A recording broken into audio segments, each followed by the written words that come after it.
may be seated.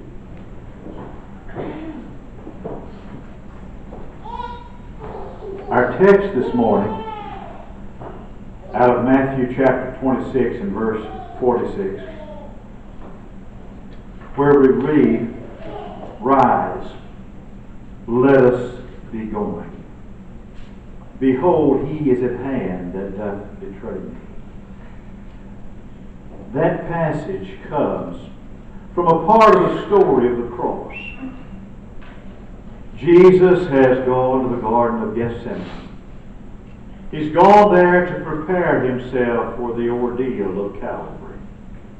In this familiar place, in this beautiful garden, he takes with him to share his sorrow during that time some 3 friends from his inner circle. In the garden with Jesus that night are Peter and James and John. They'd been with Jesus when he went to the house of Jairus to change death from life in that home where sadness had come. They'd been with Jesus on the mountain of transfiguration. These 3 men, as part of Jesus' inner circle of friends, these were men of great privilege. Now guess what? With great privilege also comes great responsibility. We see Jesus as he's come to this supreme hour of testing.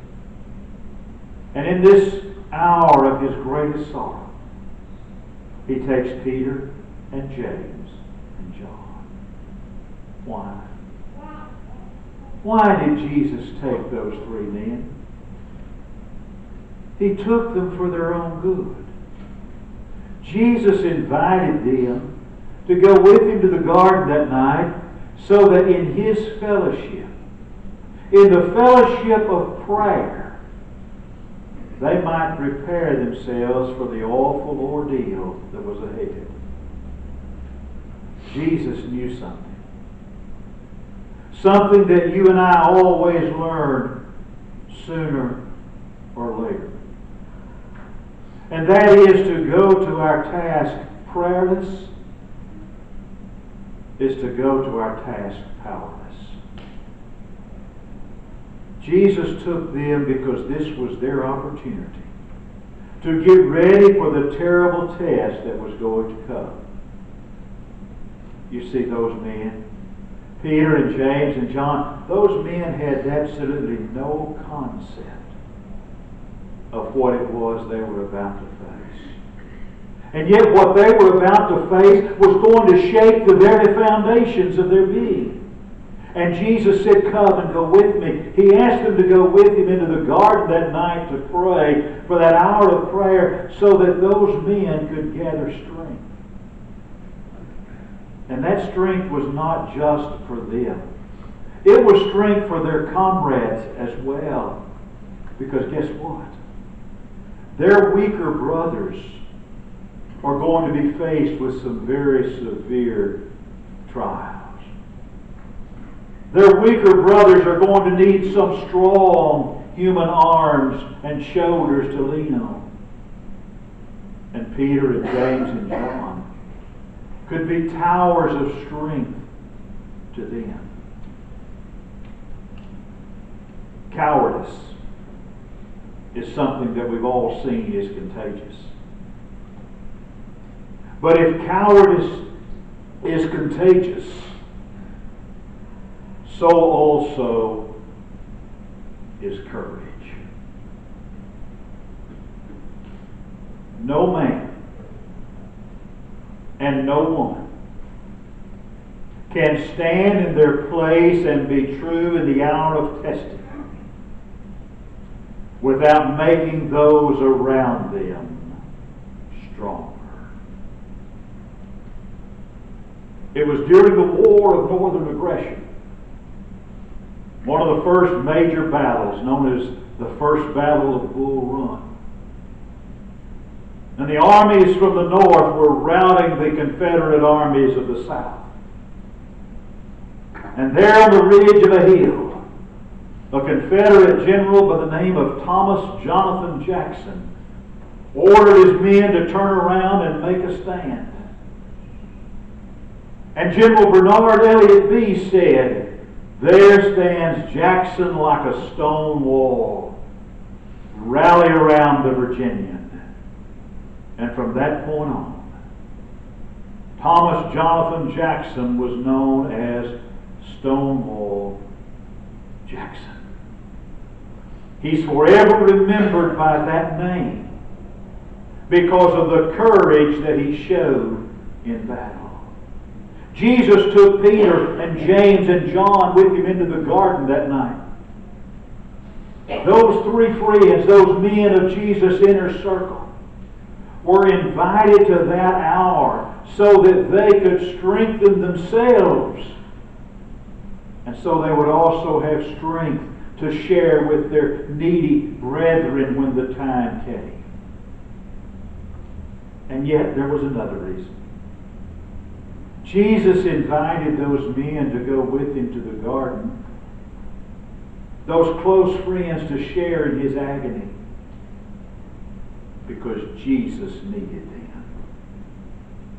Jesus was indeed divine. He was the Son of God come down from heaven, but Jesus was also thoroughly human. And there were times that Jesus leaned heavily on human help, just as you and I do. And the heart of Jesus was hungry for the fellowship, the sympathy, and the understanding of his friends. Jesus is facing the cross, but the human side of my Lord shrank from passing through that terrible ordeal alone.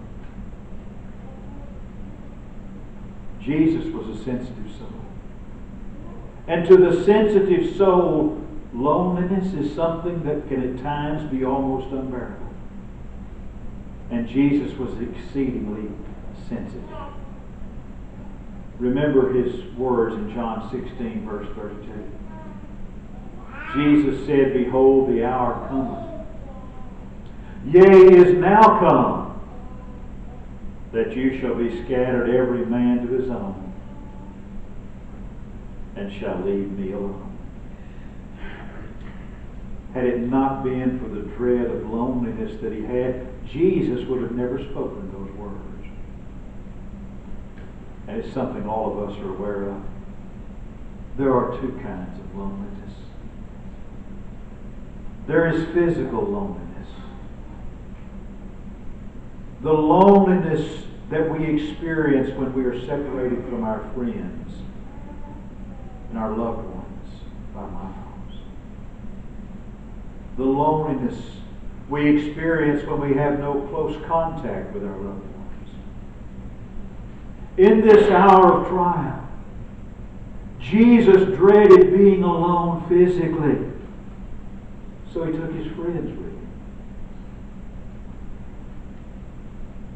Beloved, the supreme dread of Jesus was the loneliness of the Spirit. Jesus was lonely. As truly great souls are often lonely because Jesus saw a vision others did not see. Jesus was dreaming great dreams that others did not share. Jesus is facing the cross, a rough-hewn wooden cross on Calvary's hill. And Jesus has a longing down deep inside to have somebody near him who might at least have a glimmering understanding of the agony of everything he's going to face. So because of the needs of these three men, because of the needs of their comrades, and because of the own great need that Jesus had, he invited Peter and James and John to the garden to watch with him. You ever thought about that? The fact that here, right before he goes to the cross, These three men were asked by Jesus to go to the garden to pray with him. Oh my, I would have loved to have had that privilege. These men had a tremendous opportunity. But what did they do with it? With their big chance to help themselves, to help others, and to help Jesus, what did they do with it? They threw it away. Instead of watching and praying with Jesus, they went to sleep. My. You ever thought about what a human story that is? All of us have passed through some of those great experiences. All of us have passed through some of those same kinds of experiences. And we've all made similar failures. When Jesus came from being further up in the garden, when he came seeking the consolation of their watchful sympathy, Jesus found them asleep. And we hear him ask Peter a question. A question where you can almost literally see his face soaked in tears of disappointment. And Jesus plaintively says, "What? Could you not watch with me 1 hour?" So what did they do? They bestirred themselves. And with bitter shame, they tried to do better. And guess what? They fell asleep again. And Jesus finally comes to them and he says, "Sleep on. Take your rest." He tells them the hour has come. And he's betrayed to the hands of sinners. What does he have in mind? When Jesus says to them, "Sleep on and take your rest," what does he have in mind at that point? Jesus is trying to bring those men face to face with their unalterable, irrevocable past. He's telling them they've slept. And because they've slept, they've missed their opportunity.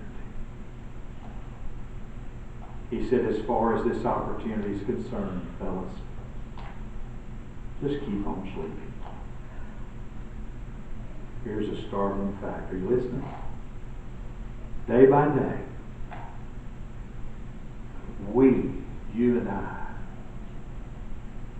come face to face with privileges and opportunities we must take advantage of, or we're going to miss them forever.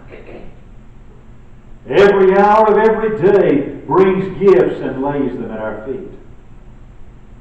We daily are confronted with opportunities of service. And we must take advantage of those opportunities. We can't afford to sleep through them. We're fond of this expression, well, we'll do better next time. Anybody here ever said that? I'll do better next time. But so many things in life have no next time. These men have failed. But is this the only message that Jesus has to those who fail? Sleep on, take your rest. Is that the only message Jesus has to those who have failed in their mission? If it is, we're in a jam, folks. We got real problems. Because here's a news flash for you. All of us have failed in some way. If we're honest, We must confess, however great our accomplishments, we've not really measured up to our very best. All of us have failed somewhat. Well, the heartening word of Jesus is in our text. The word that Jesus had for those men in that far-off day, the word that Jesus has for me and for you is, rise, let us be going. That's what Jesus said to those 3 friends that failed Him. That's what Jesus says to me and to you, is rise and let us be going. He does not say get up and go, but you're going to have to go alone. He doesn't say to me and to you or to them that He refuses to cast His lot with such shameful failures. He says to Peter, to James, and to John, He says, rise, let us be going. Jesus is still ready to go forward with Peter and James and John regardless of what they've done. He's still ready to go forward with us regardless of the ugliness and shamefulness of our failures, and regardless of how long we've persisted in making those failures. Think about that. And about how Jesus is so... and say boastfully, well, no man ever lets me down but once. Thankfully, my God and my Lord are the God and the Lord of the second chance, and the third, and the fourth, and the fifth. Well, you get the idea. If that wasn't the case, I would be in a hopeless situation. And don't get too complacent. You would be too. All of us would be. But my God and my Lord is the God of the Lord of the second, third, fourth, fifth chance. Praise God. You ever heard somebody make this thing? Well, I'll tell you what, they made their bed and let them lie in it. You ever heard somebody say that? Thank God. Jesus Christ is not like that. Jesus has a way of treating sin that's unique. I've known folks. Some folks are so conscious of their soiled past, their soiled and stained yesterdays, that they're in danger of losing their todays and their tomorrows. Some of us allow the memories of past failures to so paralyze us to keep us from trying anymore. And we can't afford to do that. Jesus Christ urges us, me and you, He urges us to turn our backs on the past. When Paul writes his letter to the Philippians, Paul is passing on to us what he learned from Jesus. And he says, forget the mistakes of the past. He says, forgetting the things that are behind, and reaching forth to those things that are before, I press toward the prize for the mark of the high calling of God in Christ Jesus. It's Philippians chapter 3. We forget the things behind us, and we look to the future. And we press toward the prize for the mark of the high calling of God. When we come to Jesus Christ in obedience, we can be sure that the God of heaven forgets our sin. We can be sure that the Jesus who expects us to forgive up until 70 times 7 is not going to expect anything less of Himself. So here we have the gospel of the second chance. The gospel is the gospel of 1,000 chances. No, it's not. It's the gospel of endless chances.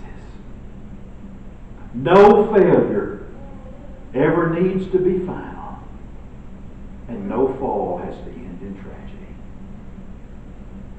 The only disaster that is without remedy is to quit trying. Do you remember Peter?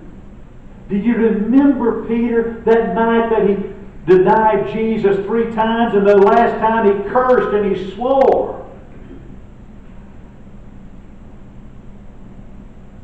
But he went out and he wept bitterly and he started over.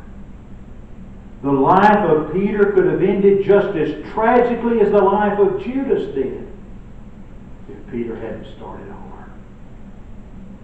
But he went out. He wept bitterly. And the heart of Peter was a heart of penitence.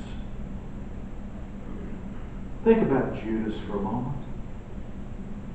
The most painful wound that Judas inflicted upon Jesus was not the kiss of betrayal that night in the garden. The most painful wound that Judas inflicted upon Jesus was he had spent 3 years with Jesus. He had spent 3 years walking up and down the dusty roads of Palestine as Jesus healed the sick and raised the dead and taught about forgiveness. The great failure of Judas Iscariot was not the fact that he betrayed the Lord. The great failure of Judas Iscariot was that he failed to trust Jesus enough to go to Jesus, ask for forgiveness, and make a new start. Even for the best of us, folks. Life, generally speaking, is not a constant progress upward. But rather life is a constant making of new beginnings after we've failed. And to everyone who's failed and conscious of failure, Jesus says, "Rise, let us be going." To those who've never started their walk with Him and they failed, Jesus says, "Come and I'll give you rest. Come in simple, trusting faith, repenting of everything that's sin in your life, confessing me before men, and being buried in the waters of baptism for the remission of sins, and you'll become a Christian." It's simple to do that. And that starts all over. Gives us a new start. And to those who've done that and walked with Him and failed, Jesus says, "Come home, rise up, let us be going." So do you need to do that? Do you need to make a beginning some way in your life to make Jesus the Lord and Master of your life? To everyone in this world today who's conscious of failing, who's conscious that Jesus has not been Lord and Master of their lives, Jesus says, "Rise up, let us be going." It's His invitation.